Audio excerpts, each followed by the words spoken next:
reading. Those that know me know I love to write about current affairs, and it's hard to think about anything else. So, but I am going to start with a little rhyme because I come from the hip hop literary lineage, and this was recently written with my fiance's son Max, or Bad Kappa for the hip hop heads out there. And we did a little quarantine 16s, as we call them. And so I'll slow it down for the people who don't routinely listen to rap, but it's one of the most recent things I've written, and I wanted to share it with you guys today. So it goes like this. Writers always move in silence. It's the shit we create that needs a crowd for survival. Put that bread on the plate. 2 a.m. with the pen when I can't even think. At 8 p.m. on a Wednesday, taking the stage. 8:30 in the morning in the midst of a plague. Doing donuts on the highway, ain't no traffic today. An enemy you can't see, ain't no running away. So we all go into hiding like a witness who sings. Could call it homicide, suicide, loot and larceny, rape. But Mother Nature fights dirty when she retaliates. She be like, man, he human, he don't know what he doing. He his own worst enemy. His pathogens will do him in, ruin them, cause every time he get around more than 2 of them, it's ludicrous. And all this elbow room ain't getting through to him. A hooligan without a gang is scary as a Buddhist is. Force him to reside inside the temple that he grew up in. Scared of all the silence, but the violence wasn't new to him. Crimes against the planet and humanity were usual. A brutalist.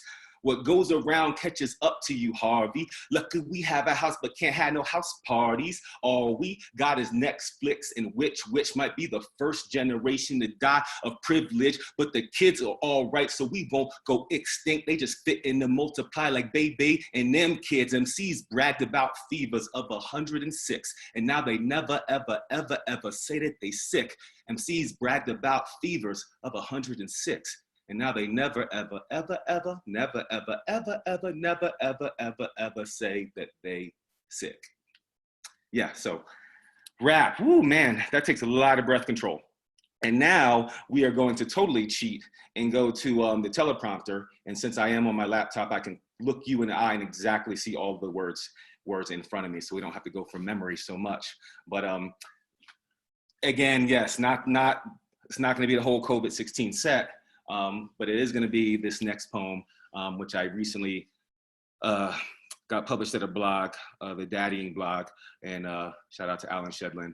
And this is about my father, who passed away this past summer. And lately I've been thinking a lot about what it means to bury your dead when you can't go through the traditions and rituals of burying your dead, and feeling somewhat blessed that we weren't having a funeral right now. So this one's called Fathering the Sickness, AKA Ministering to the Sick. Dad wouldn't have done anything different in a pandemic. He was always stockpiling essentials long before his memories were unhoardable. He was practicing loss. He was already fasting, already praying alone, volunteered rainy day smiles even when he didn't have to, so we'd have enough happy saved up to light our way through the power outages. He knew one day we'd need each other more than we needed anything else, including attention, including connection. He already knew the difference between the depression and a blessing. He would have called this both, and only occasionally reminded us of the sadness that every so often overwhelms the father of 3 Black men, exhausted from 7 decades of successfully protecting them from things they cannot see that are trying to kill them. We were already his social life. We were what he did for fun. So much parent assigned homework, we felt homeschooled from jump. This would have been nothing new. Up until the last 2 years of his life, when he could no longer talk, only smile, he would remind us that the Sabbath means different things to different people, that the Lord's Day is equal parts 52 Easters and a weekly vacation because God rested and rose on the same day. He'd long been concerned about spiritual distancing. So I'm pretty damn sure he wouldn't have changed a thing. In our house, we grew up standing in line for food like his parents grew up standing in line for bread 8 months before any of this. As we all held hands surrounding his hospice bed, he made sure he wouldn't die alone, so we didn't have to. A proper philosopher, but a poor prophet, Dad's predictions were always the same. Love is the future, not fear. Dad would die before canceling church, just like he'd die to protect his flock. So perhaps that's why he decided to disappear. He might not have seen any of this coming, but for some reason, he knew he'd need to saddle up a big old family on a ration of staples and supplies that cost so much more than love. And somehow he always knew when enough was enough. So it's hard not to be able to see you guys and hear you guys. And that makes me really self-conscious because I don't know if you like that one, but this is a section I like to call things Hakim tweeted last week, or Twitter therapy, or tweeting the plague. And this is a little bit of, for those of you who do like newspaper poems and pasted poems and blackout poems, this is a little bit of found poetry just from cruising my Twitter feed. And for my Twitter familia out there, you know, I do that. And I feel like those tweets are unformed versions of poems. I feel like those are really random thoughts that end up in a tweet, and then later they become longer form and hopefully more refined. You'll be the judge of that. But here's some from last week that I just want to share because I don't know, they felt really poemy, and it's what I used to do up until, you know, we all went home 2 months ago and I never had time to write. So first one, Americans are bad at suffering, period. This little ditty, 6-word memoir that you might have seen if you've been not properly social distancing or staying home and driving up and down I-25. Stay home, shop alone, save lives. 6 words. And then sometimes, you know, in this Twitter world, we retweet. So this wasn't mine. This was someone else's, but I felt like it made sense. Last month was the first march without a school shooting in the United States since 2002. Shout out to Robert Klemko for that one on April 13th. This is when I was feeling particularly discouraged about the electoral cycle, because when the world was shutting down or falling apart, you know, I still cared about the primaries. And so it went like this. We knew the winds of change were on the horizon, whether political or literal. It was going to be a revolution or evolution. Apparently, we elected the latter. This is for all you at home who are really feeling anxious, like my mom in New Jersey, which is a state that's, you know, bordering New York and also having a peak this week. But she feels anxious about being home because she's a people person and she likes to be out. And so social distancing is when you need the world more than it needs you. This is just anger. Anyone who talks about things going back to normal with a straight face after witnessing the death of 15,000 Americans is either A, a sociopath, B, has never been physically present the moment someone actually dies, C, a liar, or D, all of the above. And then a question. What's a society without the soch part? It's who we really are on the inside. And the interesting like kind of dynamic of us all being home and not having work to give us purpose was really interesting to me. My master's thesis was on how identity is created through language. And in that research, I studied mostly poets, but in that research and beginning to dig deeper on that, that Alice in Wonderland question, who are you? And just repeatedly asking people that until they either have a nervous breakdown or get to a really granular level of who they are. Most people, when you ask them who they are, the first thing they say is their occupation in America. And I thought that was interesting. And so this tweet, which is much shorter than the explanation, went like this. Maybe we were working ourselves to death the whole time. And then here, all these dead bodies, this loss of human life and luxury, this grief, which should be sadness, is really misplaced fear. Lately, it's been surfacing as anger for me. I'm working on it. And the last one to end our Twitter therapy session was actually inspired also by my fiance and our little evening chats we have to like decompress all the news. Generally decompress all the news and you know the dynamics of the pandemic. And so we happened to be talking about concerts and when concerts will be a thing again. And my comment to her was about how concerts over the past year have been sites of mass shootings, and they were scary, and that turned into this. Just 6 months ago, the biggest threat to a concert was a domestic terrorist with an automatic weapon. Now the biggest threat to a concert is a concert. Okay, so that was that section. Thank you for indulging me there. I never get to see all my tweets in one place like that, and that was a little bit horrifying, but interesting because themes, right? Psychotherapy, the thing you do with like Rorschach ink blot test, that sort of thing. So this one is not COVID related, but COVID related, right? Because this is actually written in November when I was in DC during those large scale climate marches that, our younger generations were, organizing. And I happened to actually get to go to the protest on the Capitol and writing this one in my hotel room before I left in solidarity, in intergenerational solidarity with that movement, because, they're really mad at some of us for not taking care of the planet that they're going to inherit. And so I tried to connect in that way through my writing, because that's how I process the world. And ironically, it's very appropriate to now, because as you heard in that first little rap, I generally believe that enough was enough for Mother Nature as well. And when she fights back, she fights dirty, and we should have been a little bit more considerate all along. So anyway, and that's if you don't believe it was created in the lab by a bat. But anyway, it's called Fantastic Beasts. And it starts with scripture because, I'm the son of two preachers. Psalms 8:5-8 says, "For you have made him a little lower than the angels, and you have crowned him with glory and honor. You have made him to have dominion over the works of your hands. You have put all things under his feet, all sheep and oxen, even the beasts of the field, the birds of the air, and the fish of the sea that pass through the paths of the sea." When faced with mounting evidence of climbing temperatures, tides, and meteorological mood swings, the tragedy is that the only glaciers not affected by climate change are the ones that harden congressional hearts.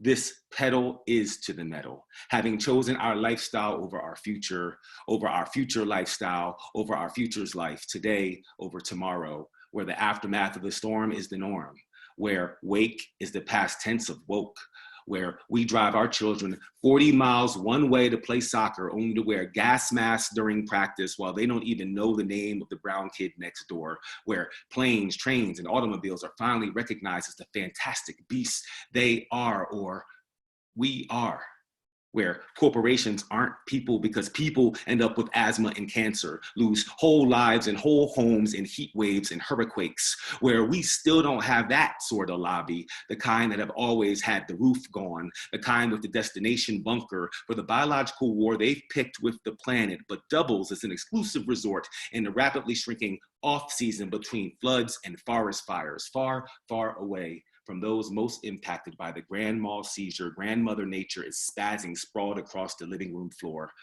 where the rooms we live keep getting smaller, but the rent keeps going up. Because in these post-apocalyptic times, air filtration and cooling is a must, where the smoke signals coming from the stacks stopped spelling SOS long ago. Now they just say, fuck you, me too, pretending I love the planet when all you really do is love you. We need a little more than a movement. We need a moment.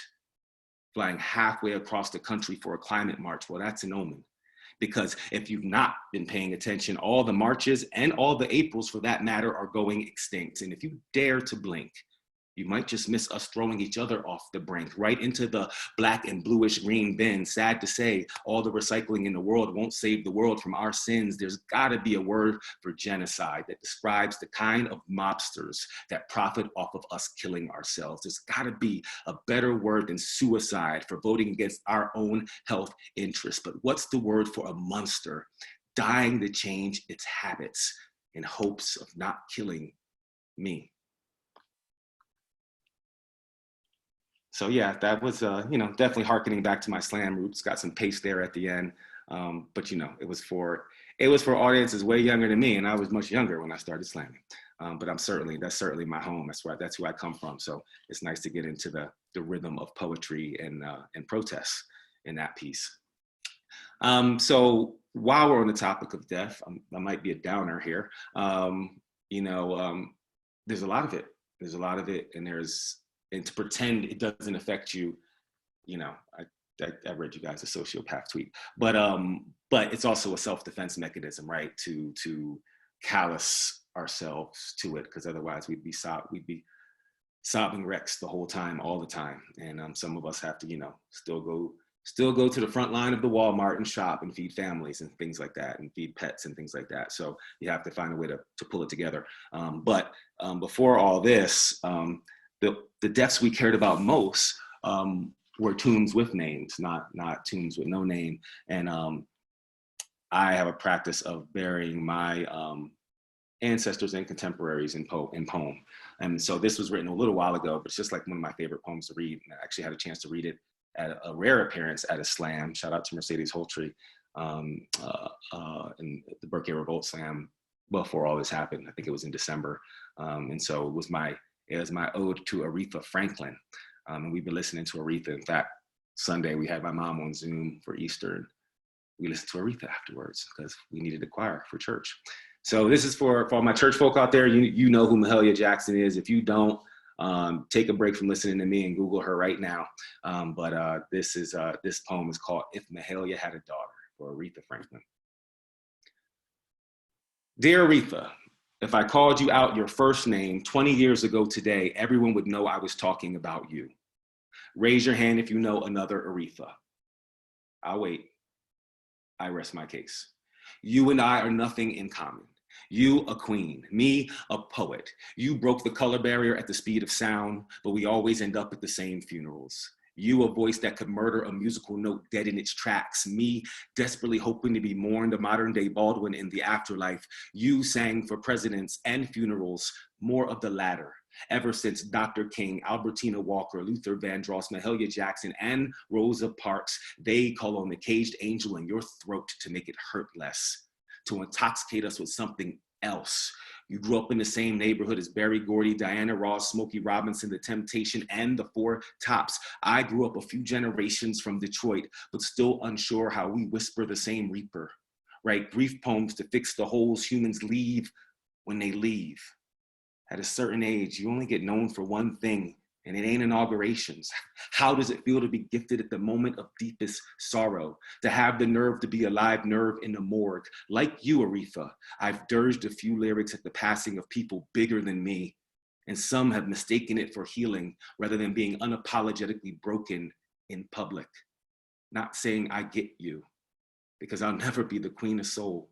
But now I see the irony in that role, king of the going home poem, and wondering who, if anyone, will sing or write a song for you when you go. I got you.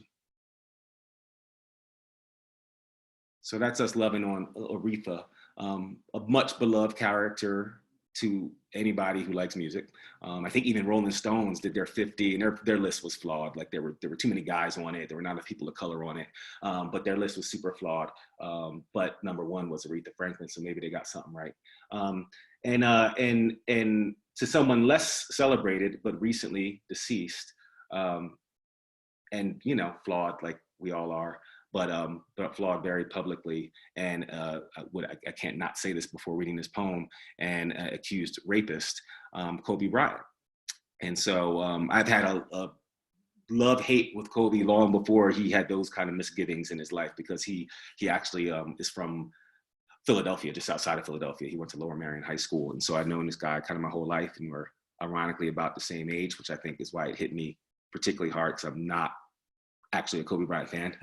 So not a Lakers fan, only the Magic Johnson era of Lakers. But it was something I felt I had to write about, because where I connected to him later in his legacy before he passed away was as a father and as a lover of sneakers, because that's what young Black men do growing up. We worship sneakers.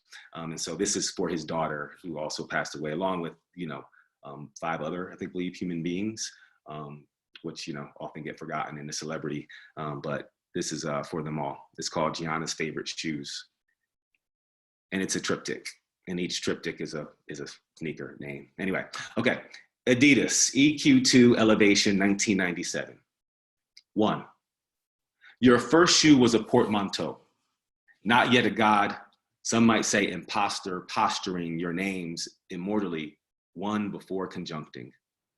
Kobe Bean. I knew you as brotherly love pre-Dionysus, back when little fatherless Black boys worshiped sneakers more than the gods they were named. 2. Nike Air Zoom Huarache 2K4, 2004. We never worshiped you, not as much as you desired. Even when you finally became the god of victory, put an entire city on your back like wings, even after years of making altitude and accomplishment your mistress. Absurd how we find ourselves surprised that even your kind still can't fly. 3, the Nike Kobe 8 system, 2013. To the most human hero ever to lace him up. Played every single minute like it was the last shoe you'd ever wear. You never said the right thing like Mike. Never made the extra pass, never pretended you weren't the man, even when you were just a boy. Made believing in yourself trendy, willed your way through the flaws, the kind of God we could be like if we tried hard enough. And that makes you something else. Ironically, I wrote that when I'm working on a book of a manuscript of poems about my grief for my father's passing, and I've been stuck for a long time, and actually writing that poem kind of brought me out of it. But then I wrote this while I was writing that poem, feeling guilty. I feel guilty writing about a man an entire Philly away from my own father who passed 6 months ago, but then I'm reminded it is far more routine to mourn celebrity than intimacy, but the mourn is familiar. All right, I'm looking at the clock, Amanda. I know Amanda's over there, unless her baby woke up and she had to handle some things. But we got like 8 more minutes before we go to the middle, the break, the Q&A. So this one, with another recently written poem, back to like my old style of kind of long narrative documentary kind of poems. You know, I'm a aspiring playwright or monologuist. But this was actually just written, again, all these are like New Year poems, really new stuff. So sorry for the lack of polish in some of them. But this was written for Dr. King, and it was written for his birthday because for many, many years now, so many I can't keep count, I get invited to Amityville High School on their day of service during the Martin Luther King holiday, and they do community service projects. And I try to bring them a new King poem every year. And when you've been doing it for like 7 or 8 years, you know, it gets challenging. Your creativity gets challenged. There's plenty. Dr. King, you never run out of stuff to say about Dr. King. But this is actually a poem about his daddy, the Martin Luther King or Michael Luther King Sr. And yeah, and here it goes. It's like a persona piece. Daddy King. Somewhere around your 12th year, you doubted the bodily resurrection of Jesus Christ out loud in Sunday school in my church. How embarrassing. That what I took for the rebellious snark of a PK flexing his untouchability was merely the beginning of your precociousness. This would not be your last premonition. My daddy was a slave, so I sent you to the fields to see what it feels like. I am unsure how that changed you, but you became a newspaper delivery station assistant manager at 13, Morehouse College at 15, ordained minister at 19. You were in a hurry as though you knew you were on a deadline. I married you to your beloved mezzo-soprano at 24. Later, you would marry yourself to our movement at 26, both in Birmingham. It was no honeymoon. I remember the day you wed Coretta, you spent your first night together in a funeral home, just like the last time she'd see you. Alabama hotels didn't welcome Black couples, as though Black love shouldn't exist, as though there was only one way to bed Black bodies. 2 years later, they bombed your home with my 1-year-old grandbaby Yolanda inside, and this would not be the last time. You would just become who you were going to become. One boycott under your belt, wondering how the hell people got so worked up about transportation. Bunch and I began to worry.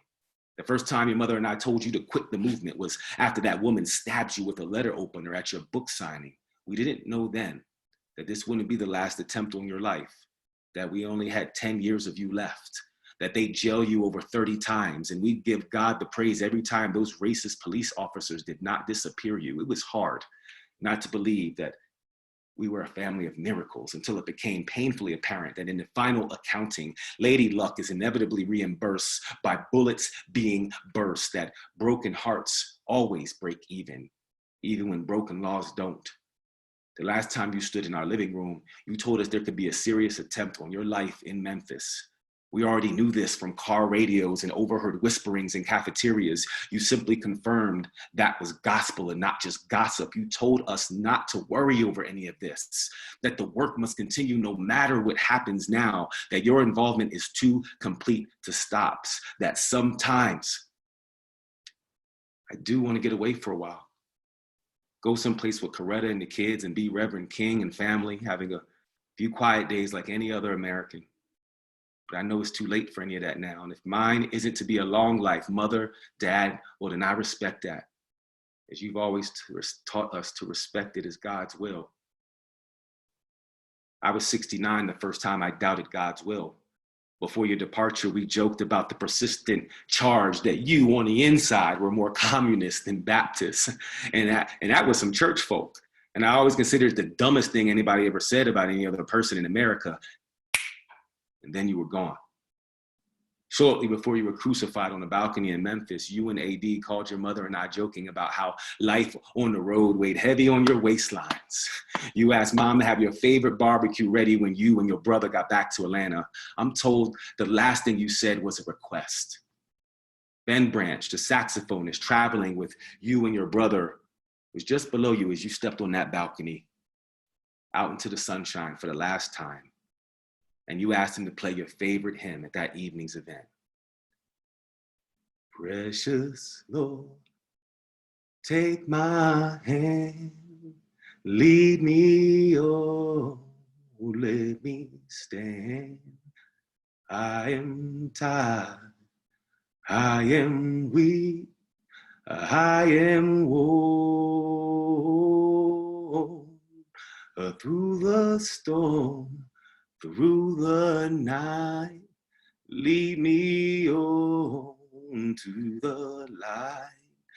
Take my hand, precious Lord, lead me home. You were not the only person to die at the Lorraine Motel that day. The switchboard operator at the motel who made the emergency call suffered a heart attack during the panic. She was the owner's wife. Your brother, Alfred Daniel Williams King, dead a year after you, same age, accidental drowning.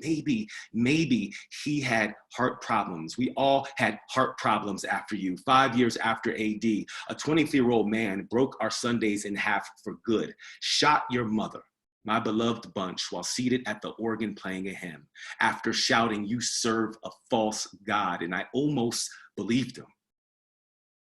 They wanted to give him the electric chair. So did I. But I was tried by the things you taught me, son. Your legacy, albeit more revision than resurrection, is one of love and loss. Besides, our family has endured enough death, so I had the court resentence him to life. Yeah, and that was, the Kings were, like the Kennedys, were a very maligned family. They had lots of bad luck, which, seems to happen to people in the public eye. Francesca and I have been watching the Windsors and Princess Di. But this was the little quote afterwards from Martin Luther King Sr. in Time magazine. He says this: "There could be no real separation between exploiting a man because of his color and taking advantage of his economic condition to control him politically. Exploitation didn't need to be seen only in terms of segregation. It involved all people, white and black, in the continuing human drive toward freedom, toward personal dignity within a just society." That was King Sr. in Time magazine. And before we break, I want to read this poem. I had a sequence here. I talked too much, but I want to get this last piece in before we open it up for everybody, because it's connected and it's about, but it's more narrative than that monologue. Not more narrative, that's wrong. It's much more of a poem than that, not monologue. But this is called Birmingham, and it's a poem in 5 parts. 1, in school today, the concept of suffering was introduced. Suffering as a path to freedom, to liberation, to happiness. Our own war, 6 years in the making, was my entire high school career to date. The year after the first mortar fell, school was canceled. An entire year of middle school up in smoke. Schoolhouse turned Red Cross turned Rumble. But when the same flag caping that first shell casing rebuilds you a school, you put on your best manners. Pretend you asked for it. Take their history books and lessons because it's better than being drafted. In world history class today, we learned that Birmingham, Alabama came to be known as Bombingham for a summer. Our very own summer is 6 going on 7. 2, do you believe in magic? I mean, it is a question that is hard to take seriously in an academic environment if asked directly. Indirectly, it is asked all the time, just like prayers always asking for something, just like us always asking for it. But is praying for freedom asking for it? Is asking for liberation prayer, or just do you get what you get? Or do you get what you ask for? Education becomes small talk in a country that is collapsing all around us when our grasp of the past cannot save us from the apocalypse at our feet. But the teacher, the front of the room, has either really convinced herself that any of this will matter beyond the grave, or she'll be the first thing humming when the UN calls for the foreign nationals to come home, which makes her the best actress I ever met in person, which means I have a lot to learn from her either way, and it has nothing to do with history.